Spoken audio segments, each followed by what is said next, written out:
मुंबई, फिल्मी दुनिया का शहर। पहली बार जब मैं भी मुंबई गई तो सब कुछ कितना अच्छा लगा। अलग माहौल, एक अलग ऑरा, एक अलग ही जज्बा कुछ कर दिखाने का। जानते हैं क्यों मुंबई ने मुझे ऐसा एहसास करवाया?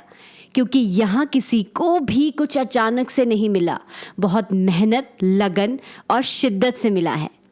तो आइए दोस्तों, आज हम बात करते हैं इंडियन सिनेमा के बारे में। This video is presented by हायर कोरमा। एकता ही हमारी पहचान है। ये जो आज आप सिनेमा देख रहे हैं, इसकी शुरुआत इतनी आसान नहीं थी। जहां आज भी बड़ी से बड़ी फिल्म को ऑडियंस फ्लॉप कर देती है, तो सोचिए जब इंडियन सिनेमा की शुरुआत हुई थी तब ना तो इतनी टेक्निक्स थी, ना ही फैसिलिटी। लेकिन इंडिया में सिनेमा लाने का जज्बा रखा दादा साहेब फाल्के जी ने, जिन्हें फादर ऑफ इंडियन सिनेमा भी कहा जाता है। और इन्होंने पहली साइलेंट फिल्म बनाई राजा हरीशचंद्र 1913 में, जिसे 1914 में लंदन में दिखाया गया। इस फिल्म के director, writer, producer, cameraman, makeup artist सब वही थे। उसके बाद उन्होंने 1913 से 1918 तक 23 फिल्में बना डाली, जो कि एक अपने आप में उस समय के लिए बहुत ही बड़ी बात थी। उसके बाद आए एक और लेजेंड, खान बहादुर आरदेशिर इरानी। ये पहले डायरेक्टर रहे जिन्होंने पहली साउंड फिल्म आलम आरा बनाई। साथ ही इन्होंने Hindi, Telugu, English, German, Indonesia, Persian, Urdu और तमिल में भी काफ़ी अच्छी फिल्में बनाई। आरदेशिर इरानी जी बहुत सक्सेसफुल बिजनेसमैन भी रहे, जो कि फिल्म थिएटर्स, ग्रामोफोन एजेंसी और कार एजेंसी के भी मालिक थे। इन्हीं के द्वारा इस्टेब्लिश किया गया इंपीरियल फिल्म्स, जिसने हमें कई बेहतरीन एक्टर्स भी दिए, जैसे पृथ्वीराज कपूर और महबूब खान, जिन्होंने सिनेमा की दुनिया में अपनी एक्टिंग के जरिए एक नया जलजला ला दिया। आज हम जिस कपूर फैमिली के फ़ैन हैं, वो सब इन्हीं के वंशज हैं। और मुंबई में पृथ्वी थिएटर पृथ्वीराज कपूर जी की ही देन है, जो 1946 से अभी तक सब थिएटर आर्टिस्ट के लिए एक बहुत बड़ा प्लेटफॉर्म बन चुका है। पृथ्वीराज कपूर जी जब मुंबई आए थे तो किसी से पैसे उधार लेके आए थे, और आज पूरी फिल्म इंडस्ट्री इनके टैलेंट की कर्जदार बन गई है।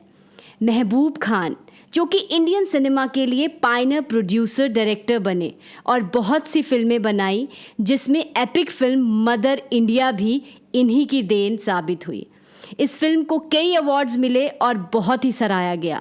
महबूब जी ने भी बहुत से एक्टर्स को उभारा, जैसे राज कपूर, नादिरा, सुनील दत्त, राजेंद्र कुमार और राजकुमार जी।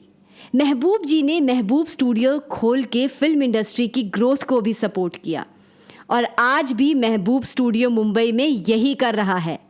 इसके बाद कई प्रोडक्शन कंपनीज बनी और फिल्में रिलीज़ करने लगी, जिसकी वजह से इंडियन सिनेमा में ग्रोथ आई।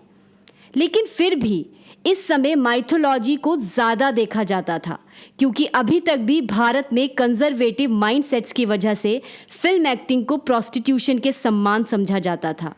इसके बावजूद 1927 में 108 फिल्में बनी, जबकि 1931 में 328।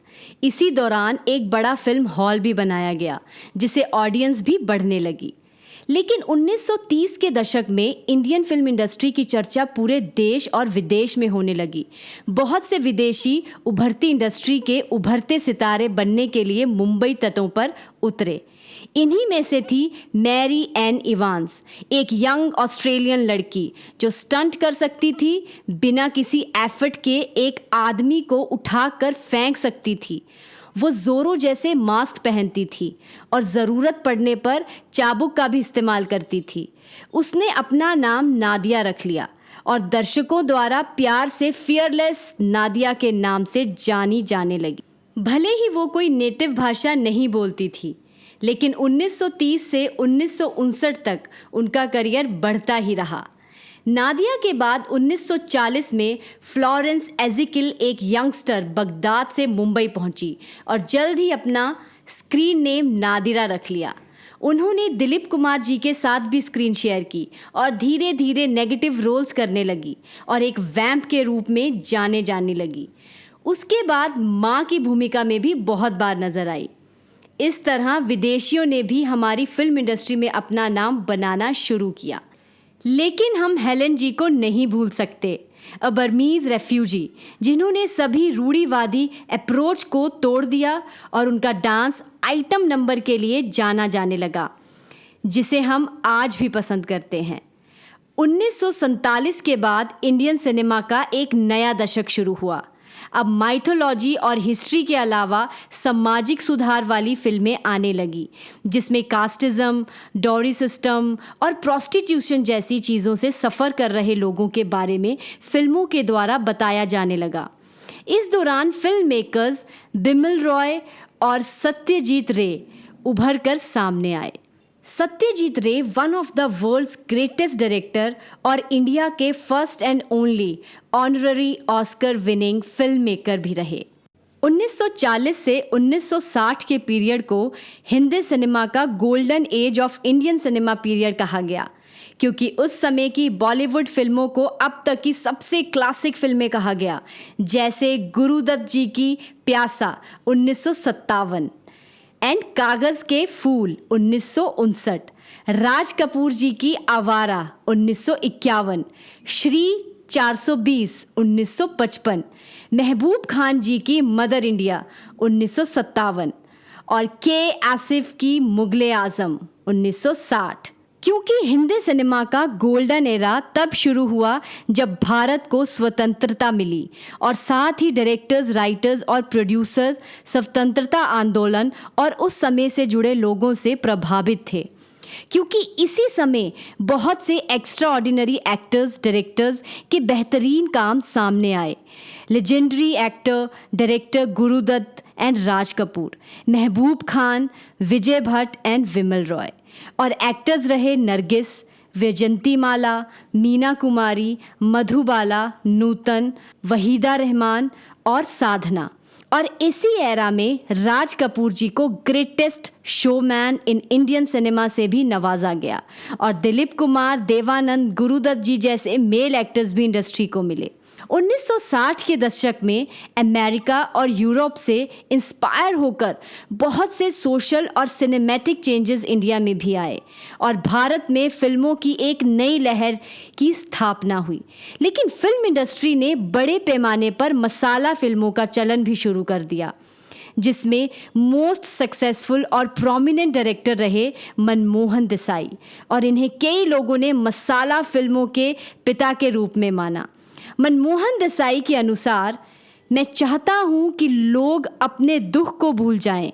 मैं उन्हें उन सपनों की दुनिया में ले जाना चाहता हूँ जहाँ कोई गरीब नहीं है, जहाँ कोई भिखारी नहीं है, जहाँ भाग्य दयालु है और भगवान अपने समुदाय की सेवा करने में व्यस्त है। वहीं रमेश सिप्पी द्वारा डायरेक्ट की गई फिल्म शोले ने न केवल इंटरनेशनल फेम बल्कि अमिताभ बच्चन को सुपरस्टार भी बनाया। 1980 के दशक में कई फीमेल डायरेक्टर्स जैसे मीरा नायर, अपर्णा सेन और कई आर्टिस्टों ने अपने टैलेंट को शोकेस किया। साथ ही 1981 में फिल्म उमराव जान में रेखा की extra ordinary and brilliant performance को कैसे भूल सकते हैं। 1990 के दशक में शाहरुख खान, सलमान खान, माधुरी दीक्षित, आमिर खान, जूही चावला, चिरंजीवी और कई उभरते आर्टिस्ट फिल्मी दुनिया में दिखाई दिए और ऑडियंस के दिल की धड़कन बनते गए। वहीं बॉलीवुड के सॉन्ग्स तो कई दशकों से इंडियन सिनेमा को पूरी दुनिया के फिल्मी जगत से अलग करते आए हैं। 2008 में British film slum dog millionaire के लिए AR रहमान को 2 एकेडमी अवार्ड्स मिले। पूरे भारत में अब सिर्फ बॉलीवुड ही नहीं बल्कि अब टॉलीवुड भी नाम कमा रहा है। कुछ समय पहले टॉलीवुड इतना प्रभावशाली नहीं था, लेकिन अब जिस तरह टॉलीवुड भी आगे बढ़ रहा है, इंडियन एंटरटेनमेंट इंडस्ट्री भी उसी तेज़ी से आगे बढ़ रही है। इंडियन सिनेमा अब सिर्फ इंडिया तक सीमित नहीं है, इंटरनेशनल ऑडियंस भी इंडिया सिनेमा को बहुत पसंद करने लगी है और इंटरनेशनल लेवल पर बॉक्स ऑफिस अच्छा खासा प्रॉफिट भी कमा रहा है। आज के दौर में इंडियन सिनेमा कुछ ऐसा है कि इसे और रियल बनाया जा रहा है और कुछ यंग फिल्म मेकर्स जैसे अनुराग कश्यप, आनंद गांधी, ज्ञान कोरिया, कुछ ऐसी फिल्में लेकर आए हैं जिन्होंने सिनेमा को रियलिस्टिक सिनेमा बना दिया है।